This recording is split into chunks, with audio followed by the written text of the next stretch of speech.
Olá, meus irmãos, graça e paz, família da fé, povo amado de Deus, filhos do Eterno, pela fé. A fé que é o firme fundamento daquilo que você não vê, mas é a prova concreta, é o título de propriedade, é a segurança, é a convicção na vida daquele que acredita. E esse é o tema, a batalha pela fé dos santos e eleitos. A batalha pela fé dos santos e eleitos. Existe uma luta a ser travada. Existe uma batalha. E essa batalha é para permanecermos firmes na fé. Essa batalha é para permanecermos convictos da nossa vocação. Por quê? Porque existem muitas distrações. Existem muitas coisas que vêm para tirar o teu foco, te arrancar do propósito. E se você não nutrir essa fé, se você não alimentar, se você não arraigar esta fé, essa fé ela não pode ser uma fé infrutífera. Não tem como, é contraditório. Então, esta fé, ela produz fruto. Essa fé é uma fé ativa. Por quê? Porque é uma fé dom de Deus na vida dos santos de Deus, na vida dos eleitos de Deus. A fé que é dom de Deus não é uma fé crença, não é uma crença humana, onde alguém está com uma dor de barriga e toma um chá de boldo. Não, irmão, disseram que o chá de boldo é bom para dor de barriga, então eu vou tomar o chá de boldo. Isso é uma fé natural, é uma fé humana, é uma fé humanizada. A fé em Deus ela não pode ser uma fé fundamentada na religião e tradição mística, onde alguém, uma pessoa, ele diz, olha, se você fazer esse tipo de oferta, oferenda, sacrifício para uma entidade, para uma divindade, para Deus, então você vai ter benefícios mediante esta ação de fé. Não, isso não é uma fé dom de Deus. Isso é uma fé manipulada, religiosa, criada nos bastidores da tradição. Não, irmão, mas se você levar... Eu estava até conversando com alguns irmãos no final de semana e eu falava para ele dando exemplo. Não, irmão, mas se você levar aqui... Pega ali esse graveto ali. Se você levar esse graveto aqui é apenas um graveto. Mas a partir do momento que eu pego esse pedaço de madeira aqui, esse graveto, essa folha, essa rosa, olha, essa água, a partir do momento que eu pego aqui esse elemento, essa terra, sabe? E eu levo na igreja, e o pastor, ele faz uma oração profética.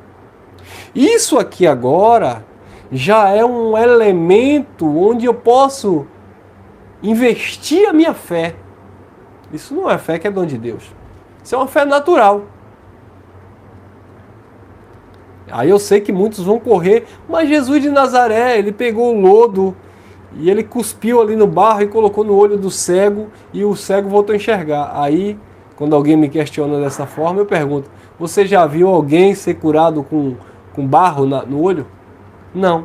Porque os crentes, quando estão com problema de vista, vão procurar logo o oftalmologista? Ou vão procurar algum tipo de tratamento natural? Isso é uma fé, mas uma fé natural. Tem um irmão que ele disse assim, irmão, eu estava com catarata e foi marcado para fazer a cirurgia. E eu passei um tempo tomando muito limão na água, umas gotas de limão com a água morna. E tempos depois, quando eu voltei para remarcar a cirurgia, simplesmente o mesmo médico diagnosticou que eu não tinha mais sinais de catarata.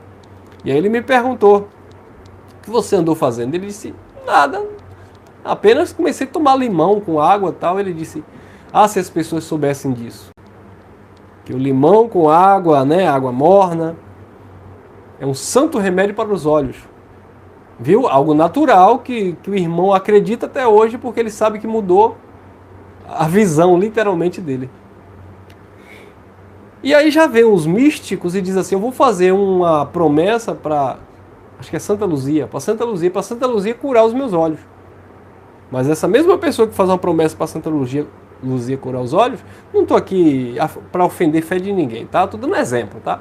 É a mesma pessoa, porque eu vou falar também da igreja do pastor, da ideia do pastor. Então a mesma pessoa que ora, que reza para Santa Luzia curar os olhos, é a mesma pessoa que vai fazer a cirurgia de catarata. O mesmo pastor que orou, que profetizou, que colocou a mão no olho, que colocou a mão no ouvido, e BBB, bababá, é o mesmo pastor que vai procurar os hospitais, o plano de saúde, para se tratar de algum tipo de enfermidade. E aí, irmão Elcio, então a gente anula que Deus não faz nada, que Deus não pode operar um milagre? Nós não anulamos nada, Deus faz o que Ele quiser. Quando a pessoa vai partir, ela vai partir no tempo que o Papai do Céu determinou. E dentro dessa caminhada, dentro desse tempo que o Pai estabeleceu, ela pode adquirir o problema de saúde que for. Ela vai chegar no tempo que o Pai determinou, não importa como, mas ela vai chegar. Agora, se vai chegar saudável ou não, aí já vai depender, em algumas circunstâncias, de nossas atitudes, e em outras não tanto de nossa, porque vem uma questão também genética, uma questão sanguínea, né, uma questão de problemas crônicos de saúde da família, ou seja, genética. Mas e mesmo assim Deus não pode operar um milagre e curar uma pessoa? Claro que pode. Eu não posso induzir uma fé na sua vida a ponto de você, um exemplo, deixar de fazer um tratamento porque alguém orou e disse que você está curado. Quantas pessoas, irmão Elcio, eu já vi o pastor dizer assim, deixa esse medicamento aí que Papai do Céu já te curou, e a pessoa deixou e realmente foi curada. Eu também já vi. Aí, tem mais, eu já fiz uma oração por uma pessoa que estava tomando medicamento há muito tempo, fazendo um tratamento, e eu disse, pronto, a partir de hoje você vai ver a graça de Deus na sua vida. Mas foi algo muito pessoal, foi algo muito forte que o Papai do Céu falou comigo, e eu fui e orei pelaquela pessoa, aquela pessoa deixou de fato de tomar medicamento e estava curada. Mas eu chegar e dizer para ela deixar de tomar o medicamento, tal, não. Continue lá fazendo o seu uso de medicamento, que precisa, que é necessário, se bem que é droga, né? Mas Deus pode curar? Pode. Mas eu não posso trazer isso como uma doutrina para o corpo da igreja, incentivando as pessoas e dizendo que agora Deus vai se responsabilizar por toda a cura no mundo, ou por toda doença que alguém pegar, Deus vai curar. Não vai. Então eu preciso discernir essa fé. Eu estou falando de uma fé que é um dom de Deus, que nós fomos agraciados, é um dom dos eleitos, é um dom dos santos, que faz com que creamos na sua palavra de uma forma racional, coerente, sabe, bíblica, e não algo aleatório. Toma aqui, tenha fé, leva esse envelope para casa e faz um sacrifício que Deus vai abrir uma porta de emprego. Isso é ganância, é querer barganhar com Deus, sabe? Se você tem exerce a sua fé pessoal e você, né, confessa a sua fé, você manifesta essa fé, e você decide por livre e espontânea vontade, eu sei que Papai do Céu me restaurou, me curou, eu não preciso disso. Aí é uma coisa muito pessoal, eu não posso entrar nesse mérito. Como eu falei, eu não estou aqui para ofender a fé de ninguém. Eu estou falando de uma fé bíblica, uma fé racional, que é dom de Deus, que é necessário separar dessas influências ou essas manifestações de fé, onde eles querem criar uma doutrina. Não, porque fulano tomou um copo com água e curou, então agora eu vou pregar na igreja, todo mundo agora vai tomar um copo com água que eu vou orar. Isso é irresponsabilidade, irmão. Judas capítulo, só tem um capítulo 1, versículo 3. Amados, procurando eu escrever-vos com toda a diligência acerca da salvação que nos é comum, eu tive por necessidade exortar vocês a batalhar pela fé que de uma vez por todas foi entregue aos santos. A batalha pela fé é batalhar, lutar para permanecer firme nesta fé que foi entregue de uma vez por todas aos santos de Deus. Amém, meus irmãos? Essa fé que é um dom dos santos, que Deus deu aos santos. Você precisa batalhar por esta fé. Você precisa permanecer firmes, fundamentado. Precisamos permanecer fundamentados nesta fé que é um dom dos santos, dos eleitos de Deus. Olha lá. 1 Tessalonicenses capítulo 3, no versículo 3. 1 Tessalonicenses capítulo 3, no versículo 3, Paulo disse assim: para que ninguém se comova por estas tribulações, porque vós mesmos sabeis que para isto fomos ordenados. Agora, volta o versículo 2, porque ele vai dizer o contexto disso.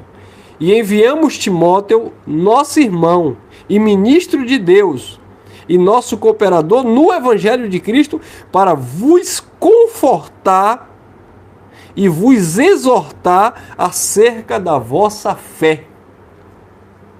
Então, eles poderiam vencer as tribulações do versículo 4, eles poderiam passar pelas aflições do versículo 4, suportar todas as dificuldades dos versículos posteriores, porque no versículo 3, Paulo envia Timóteo, um ministro de Deus, cooperador do Evangelho de Cristo, para confirmar e exortar aquele povo a batalhar pela fé.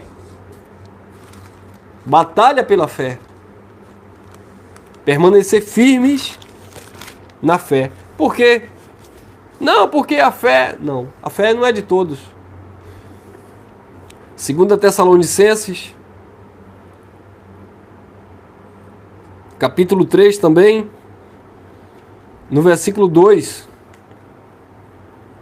E para que sejamos livres de homens maus e perversos, porque a fé não é de todos. Viu aí?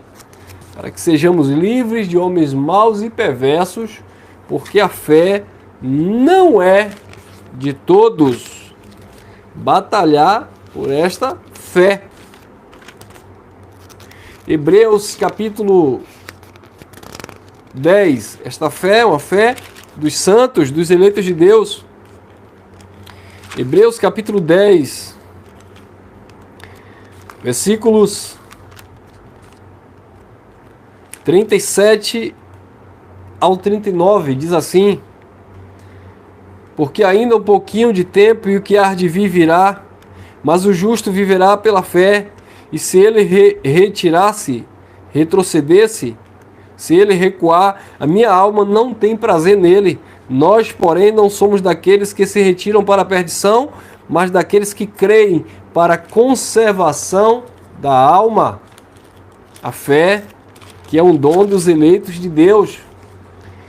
Hebreus capítulo 11, versículo 1. Ora, a fé é o firme fundamento das coisas que se esperam e a prova daquilo que você não vê. Você não vê, simplesmente você acredita. É um dom de Deus que está em você. Batalhe por esta fé, exerça esta fé, pratique esta fé. Hebreus capítulo 11, versículo 6. Ora, sem fé, sem esta fé, sem a ativação desta fé, sem fé é impossível agradar-lhe, porque é necessário que aquele que se aproxima de Deus creia que Ele existe e que Ele é galardoador, abençoador daqueles que o buscam. Olha aí, a fé é atividade, irmão.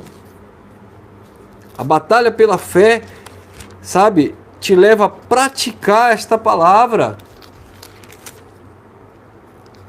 Tem mais, irmão Elcio? Tem mais uns textos aqui? Vamos lá, Romanos. Amém, meus amados?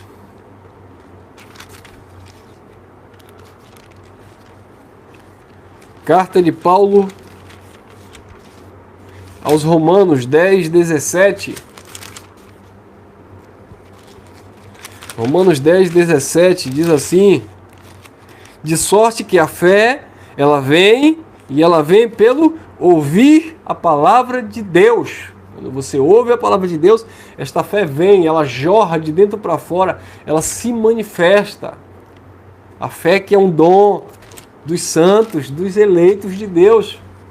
Não é fé, essa fé religiosa, em envelope, em terra de Israel, em água ungida e orada. Não. Pode acontecer algum evento, alguma situação. Irmão, mas eu fiz, deu certo. Pode acontecer, mas não foi por causa desses elementos, não foi por causa desse ato de fé. Deus opera mediante uma fé que existe em você, não nessas coisas. Não desviar a fé que é dom de Deus, naquilo que Deus é, para atribuir a elementos, a objetos. Agora, engraçado que é muito fácil o evangélico, o religioso, falar daquele religioso que coloca uma folha de trevo atrás da orelha, que faz promessa para subir escada de joelho. Para que subir escada de joelho? Para adorar Maria de não sei de quem. Ué, e você não faz? Você não faz o corredor de Sal Grosso? Não estou generalizando, que não são todos. Mas na sua igreja, quem já viu? Tem um corredor do Sal Grosso? Imitou isso, copiou isso de quem? No teu ato profético da porta, que é Jesus, que você vai passar por dentro da porta e Deus vai mudar a tua vida porque a porta é Jesus. Nada a ver. Né? Não, mas a água, Jesus disse que é a água viva. Sim, ele é. Não é a água que você bebe, muitas vezes de cloro. Então a sua fé deve estar fundamentada na palavra e nele. Não em coisas, em elementos e objetos que qualquer outra religião pratica.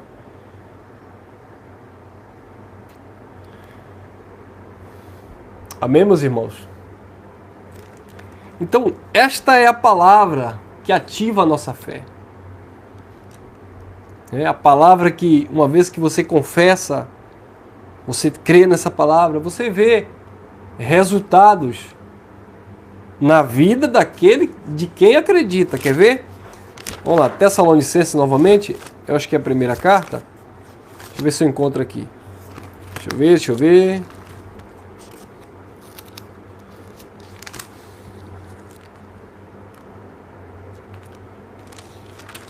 Vamos lá.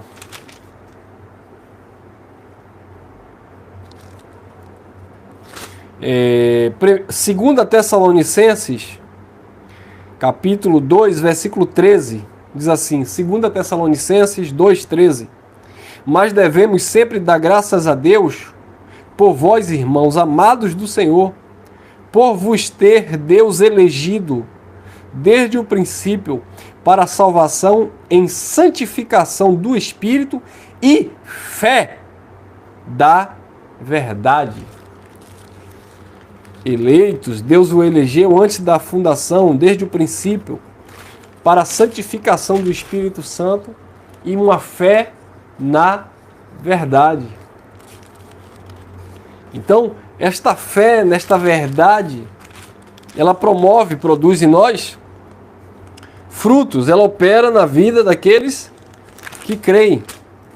E eu encerro aqui em 1 Tessalonicenses, capítulo 2, também no versículo 13, que diz assim: por isso também damos sem cessar graças a Deus, pois havendo recebido de nós a palavra da pregação de Deus, a recebestes, não como palavra de homens, mas segundo é na verdade, como palavra de Deus, a qual também opera em vós os que crestes.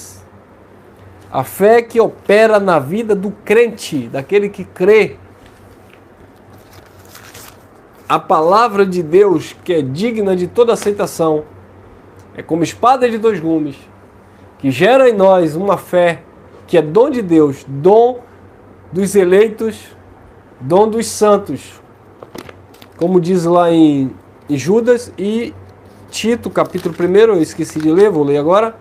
Tito, capítulo 1, versículo 1. Só para testificar desta fé que não é de todos. Tito, capítulo 1, no versículo 1.